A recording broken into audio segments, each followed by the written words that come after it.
नमः शिवाय। मैं गीता रानी, मेरे YouTube चैनल धार्मिक सोच में आपका स्वागत है। आज हम महाशिवरात्रि के बारे में बात करते हैं। साल में कुल 12 शिवरात्रि आती हैं, लेकिन फागुन मास की शिवरात्रि का विशेष महत्व है। पौराणिक ग्रंथों के अनुसार इस दिन भगवान शिव और शक्ति का मिलन हुआ था। वहीं ईशान संहिता के अनुसार फागुन मास की चतुर्दशी तिथि को भोलेनाथ दिव्य ज्योतिर्लिंग के रूप में प्रकट हुए थे।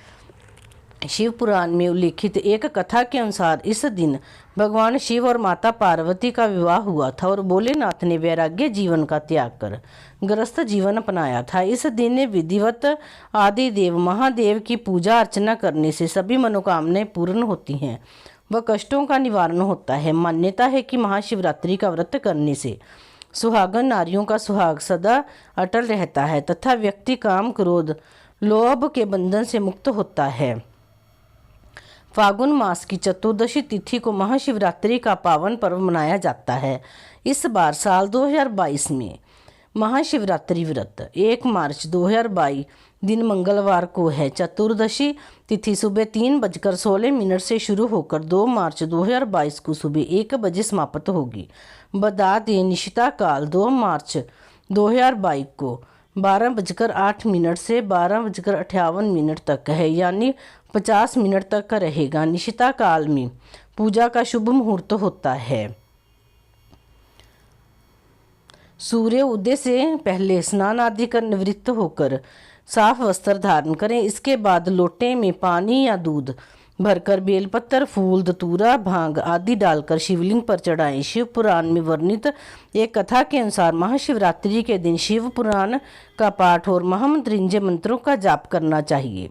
इस दिन रात्रि में जागरण का भी विशेष महत्व है। महाशिवरात्रि की पूजा निश्चित काल में करना शुभ माना जाता है। हालांकि भक्त अपनी सुविधा के अनुसार पूरे दिन कभी भी पूजा कर सकते हैं। महाशिवरात्रि के अगले दिन कुछ खाकर व्रत का पारण करें। ध्यान रहे, व्रत का पारण योग्य समय पर करें।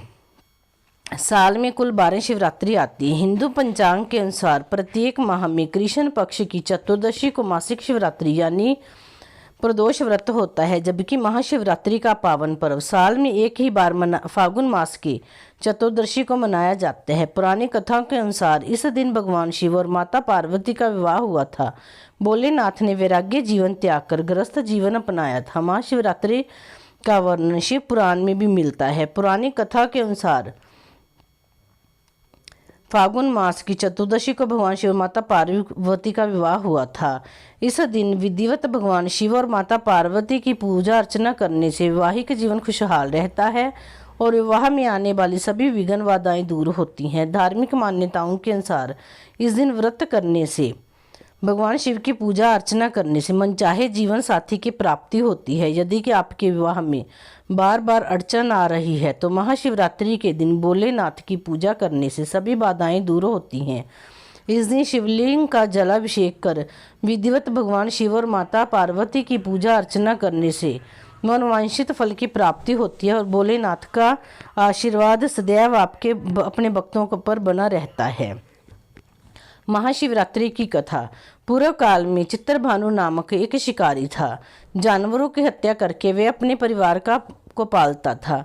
वह एक साहूकार का कर्जदार था, लेकिन उसका ऋण समय पर ना चुका सका। क्रोधित साहूकार ने शिकारी को शिव मठ में बंदी बना लिया। संयोग से उस दिन शिवरात्रि थी। शिकारी ध्यान मग्न होकर शिव संबंधी धार्मिक बातें सुनता रहा। चतुर्दशी को उसने शिवरात्रि का व्रत की कथा भी सुनी। शाम होते ही साहूकार ने उसे अपने पास बुलाया और ऋण चुकाने के विषय में बात की। शिकारी अगले दिन सारा ऋण लौटा देने का वचन देकर बंधन से छूट गया। अपनी दिनचर्या की भांति वह जंगल में शिकार के लिए निकला, लेकिन दिन भर बंदी गृह में रहने के कारण भूख प्यास से व्याकुल था। शिकार खोजता हुआ वह बहुत दूर निकल गया। जब अंधकार हो गया तो उसने विचार किया कि रात जंगल में ही बितानी पड़ेगी। वह एक वन तालाब के किनारे एक बेल के पेड़ पर चढ़ गया। रात बीतने का इंतजार करने लगा। विल्व वृक्ष के नीचे शिवलिंग था जो विल्व पत्रों से ढका हुआ था। शिकारी को उसका पता ना चला। पड़ाव बनाते समय उसने जो टहनियाँ तोड़ी वे संयोग से शिवलिंग पर गिरती चली गई।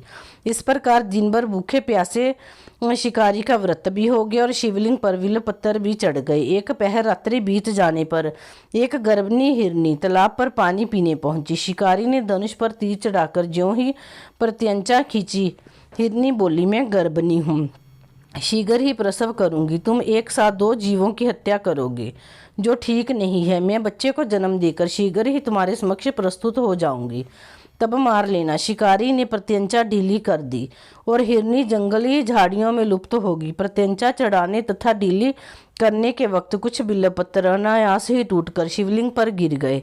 इस प्रकार उससे अनजाने में ही प्रथम पहर की पूजा संपन्न हो गई। कुछ ही देर बाद एक और हिरनी उधर से निकली। शिकारी की प्रसन्नता का ठिकाना ना रहा। समीप आने पर उसने धनुष पर बाण चढ़ाया।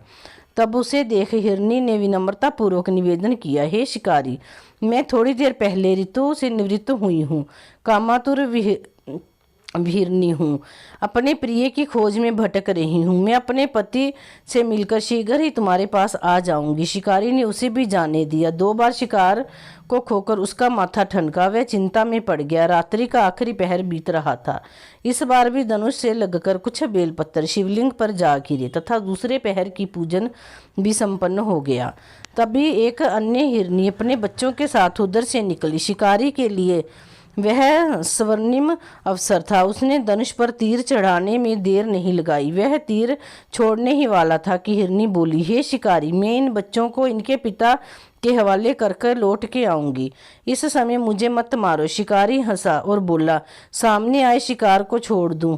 मैं ऐसा मूर्ख नहीं। इससे पहले मैं 2 बार अपना शिकार खो चुका हूँ। मेरे बच्चे भूख प्यास से व्यग्र हो रहे होंगे।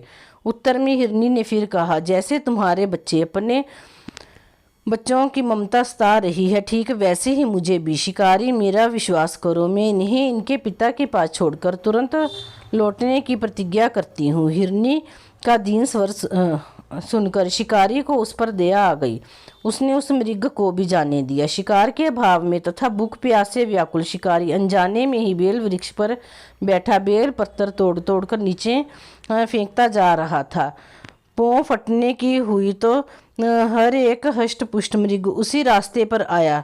शिकारी ने सोच लिया कि इसका शिकार वह अवश्य करेगा। शिकारी की तनी प्रत्यंचा देखकर मृग विनीत स्वर में बोला, हे शिकारी, यदि तुमने मुझे पूर्व आने वाली 3 मृगियों तथा छोटे छोटे बच्चों को मार डाला है तो मुझे भी मारने का विलंब ना करो, ताकि मुझे उनके वियोग में एक क्षण भी दुख न सहना पड़े।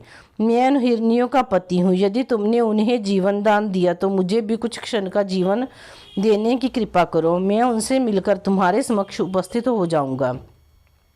मृग की बात सुनते ही शिकारी के सामने पूरी रात का घटना चक्कर घूम गया। उसने सारी कथा मृग को सुना दी। तब मृग ने कहा, मेरी 3 पत्नियां जिस प्रकार प्रतिज्ञाबद्ध होकर गई हैं, मेरी मृत्यु से अपने धर्म का पालन नहीं कर पाएंगी। अतः जैसे तुमने उन्हें विश्वास पात्र मानकर छोड़ा है, वैसे ही मुझे भी जाने दो। मैं उन सबके साथ तुम्हारे सामने शीघ्र ही उपस्थित होता हूँ। शिकारी ने उसे भी जाने दिया। इस प्रकार प्रातः हो गई। उपवास, रात्रि जागरण तथा शिवलिंग पर बेलपत्र चढ़ाने से अनजाने में ही शिवरात्रि की पूजा पूर्ण हो गई। पर अनजाने में की हुई पूजन की परिणाम उसे तत्काल मिला। शिकारी का हिंसक हृदय निर्मल हो गया। उसमें भगवत शक्ति का वास हो गया। थोड़ी ही देर बाद वह मृग सपरिवार शिकारी के समक्ष उपस्थित हो गया ताकि वह उसका शिकार कर सके। किंतु जंगली पशुओं की ऐसी सत्यता, सात्विकता एवं सामूहिक प्रेम भावना देखकर शिकारी को बड़ी ग्लानि हुई। उसने मृग परिवार को जीवन दान दे दिया। अनजाने में शिवरात्रि के व्रत का पालन करने पर भी शिकारी को मोक्ष की प्राप्ति हुई। जब मृत्यु काल में यमदूत उसके जीव को ले जाने आए तो शिवगणों ने उन्हें वापस भेज दिया तथा शिकारी को शिवलोक ले गए। शिवजी की कृपा से ही अपने इस जन्म में राजा चित्रभानु अपने पिछले जन्म को याद रख पाए तथा महाशिवरात्रि के महत्व को जानकर उसका अगले जन्म में भी पालन कर पाए।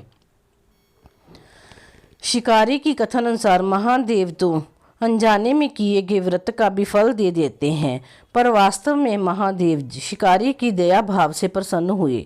अपने परिवार के कष्ट का ध्यान होते हुए भी शिकारी ने मृग परिवार को जाने दिया। यह करुणा ही वस्तुतः उस शिकारी को उन पंडित एवं पुजारियों से उत्कृष्ट बना देती है जो सिर्फ रात्रि जागरण, उपवास एवं दूध, दही एवं बेलपत्र आदि द्वारा शिव को प्रसन्न कर लेना चाहते हैं। इस कथा में सबसे महत्वपूर्ण बात यह है कि इस कथा में अनजाने में ही हुए पूजन पर विशेष बल दिया गया है। इसका अर्थ ये नहीं कि शिव किसी भी प्रकार से किए गए पूजन को स्वीकार कर लेते हैं अथवा भोलेनाथ जाने या अनजाने में हुए पूजन में भेद नहीं कर सकते। वास्तव में वह शिकारी शिव पूजन नहीं कर रहा था।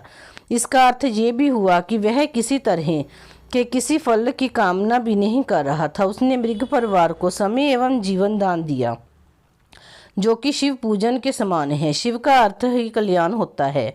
उन निरीह प्राणियों का कल्याण करने के कारण ही वह शिव तत्व को जान पाया तथा उसका शिव से साक्षात्कार हुआ। परोपकार करने के लिए महाशिवरात्रि का दिवस होना भी आवश्यक नहीं है। पुराण में 4 प्रकार के शिवरात्रि पूजन का वर्णन है। मासिक शिवरात्रि, प्रथम आदि शिवरात्रि तथा महाशिवरात्रि। पुराण वर्णित अंतिम शिवरात्रि है नित्य शिवरात्रि। वस्तुतः प्रत्येक रात्रि को ही शिवरात्रि है। अगर हम उन परम कल्याणकारी आशुतोष भगवान में स्वयं को लीन कर दें तथा कल्याण मार्ग का अनुसरण करें, वही शिवरात्रि का सच्चा व्रत है। ओम नमः शिवाय, ओम नमः शिवाय, ओम नमः शिवाय, ओम नमः शिवाय।